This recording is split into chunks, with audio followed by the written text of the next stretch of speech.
दोस्तों, कानून की दायरों से हम लोग वाकिफ़ हैं, लेकिन क्या हो जब कोई ऑफ़िसर खुद के कानून में उलझ गया हो, तो उसके लिए बहुत मुश्किल हो सकता है। दोस्तों, आज की कहानी उसी सीबीआई ऑफ़िसर की है, जो खुद के केसों में उलझ जाता है और वहाँ से निकलने की लाख कोशिश करता है, लेकिन उस अपने केस से वह निकल नहीं पाता है। इसकी वजह से कितने लोग सलाखों के पीछे ज़िंदगी काट रहे होते हैं। नमस्कार दोस्तों, आप देख रहे हैं लिस्टन रवि स्टोरी, सच्ची घटनाओं पर आधारित कहानी। दोस्तों, मैं रवि, आज मैं जो आप लोगों को सच्ची कहानी बताने जा रहा हूँ, यह सच्ची कहानी सुनकर शायद आपके पैरों तले ज़मीन खिसक जाएंगे। दोस्तों, वीडियो का अंत बड़ा ही रोचक होने वाला है, इसलिए आप वीडियो के एंड तक बने रहें। दोस्तों, इस कहानी की शुरुआत होती है हरियाणा से। दरअसल बात कर रहा हूँ उसी हरियाणा का एक जिला लगता है पलवल। दरअसल बात कर रहा हूँ उसी थाने का मामला है जिसका नाम होता है राजेश। दोस्तों, राजेश फरीदाबाद में अपने माता पिता के साथ रहता है। वह पढ़ने में बहुत ही होनहार और बहुत तेज तर्राक छात्र होता है। वह अपनी पढ़ाई को निरंतर जारी रखता है। वह अपनी शुरुआती की पढ़ाई अपने नज़दीक के प्राथमिक पाठशाला से ग्रहण करता है। वहाँ से अलग स्कूल में इंटर की परीक्षा को उत्तीर्ण करता है। फिर उसके बाद वह ग्रेजुएशन की पढ़ाई को पूरा करता है।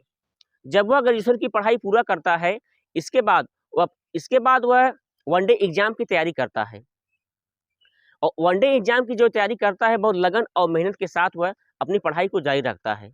वनडे एग्ज़ाम की जब वह तैयारी कर रहा होता है, तो उसे किसी व्यक्ति द्वारा सूचना मिलती है कि राजेश जो है सीबीआई का फॉर्म निकला है, आप सीबीआई का फॉर्म भर दो, आप पढ़ने में बहुत तेज़ तर्राक हो, आपका निकल जाएगा। दोस्तों, इतना वाक़या सुनने के बाद राजेश जो है सीबीआई ऑफ़िसर की जो वैकेंसी होती है, उस फॉर्म को फ़िलअप करता है।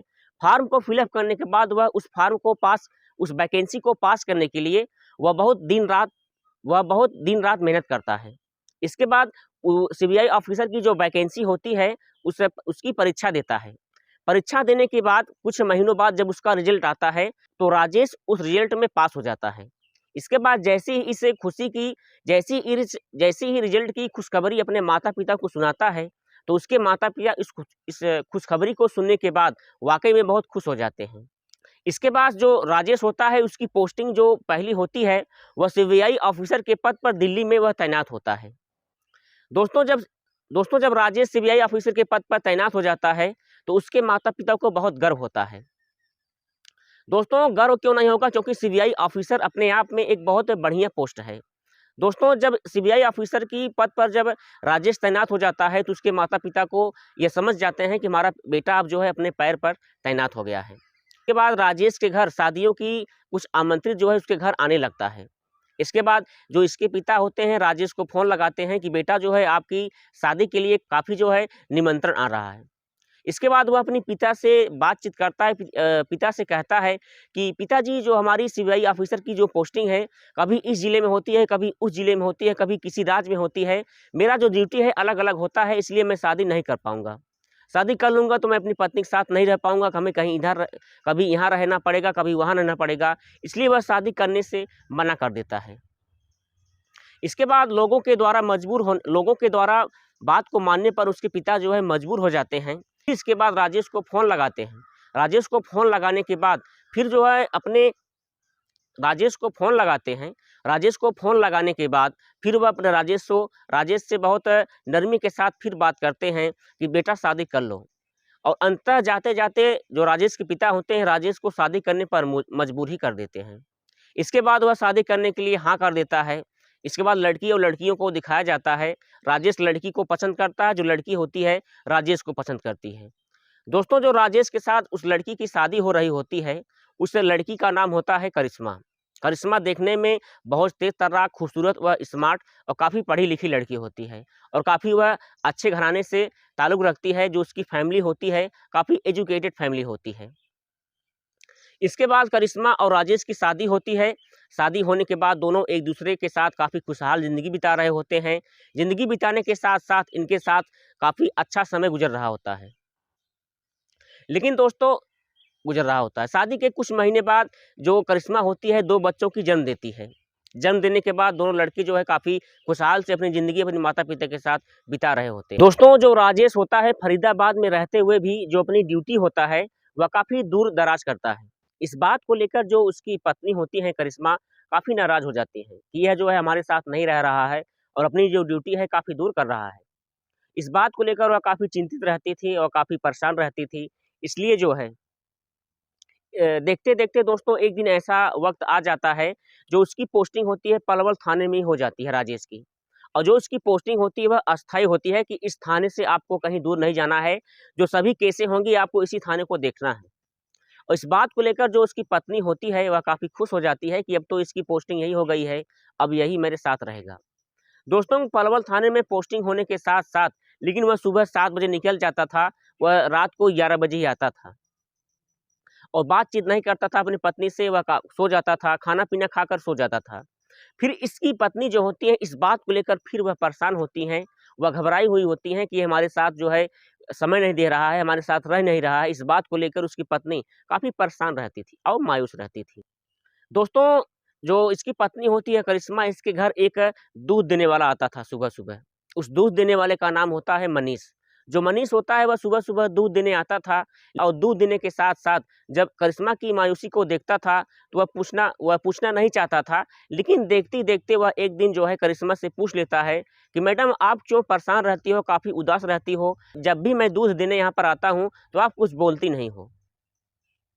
दोस्तों उसके बाद जो करिश्मा होती हैं अपनी उदासी का कारण बताती हैं कि मेरा जो है एक पति है, मेरे पति का नाम राजेश होता है।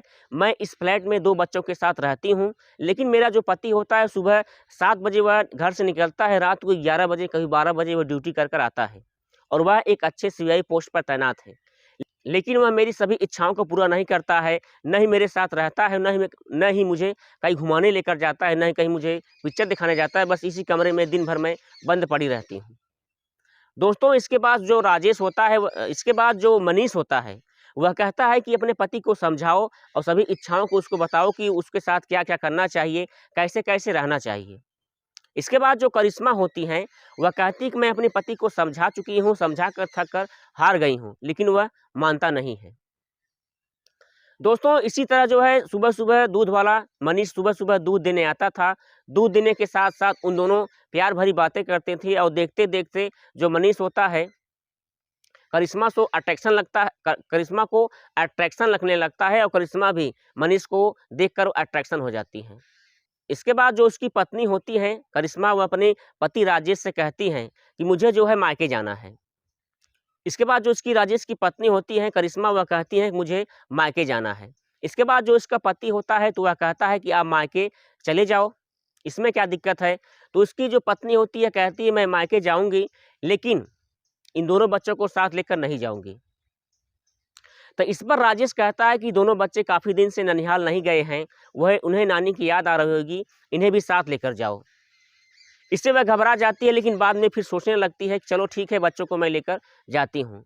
दोस्तों यहाँ सोचने वाली बात यह है अपनी सूटकेस को पैक करती है, पैक करने के बाद अपने मायके न जाकर वह जो है अपने बगल के फ्लैट वह अपने तीसरे फ्लैट के मकान में मनीष के घर पहुँच जाती है और मनीष के घर पहुँचने के बाद जो दूध वाला मनीष होता है उसके घर पहुँच जाती हैं और मनीष के घर पहुँचने के बाद वह उससे प्यार भरी बातें करती हैं। प्यार भरी बातें करने के बाद उसके साथ पूरी रात संबंध बनाती हैं। इसके बाद जब सुबह होता है तो फिर वह अपनी सूटकेस अपनी बैग को लेकर अपने पति राजेश के घर वहाँ पर पहुँच जाती हैं। दोस्तों आपको बता दें कि जो इसका पति होता है जब इसकी पोस्टिंग वहाँ पर अस्थायी हुई थी तो वह अपने बच्चों और अपने पत्नी के लिए वहाँ पर पलवल थाने में अपने पत्नी के लिए निजी फ्लैट खरीदा था और उसी फ्लैट में दोनों रहते थे।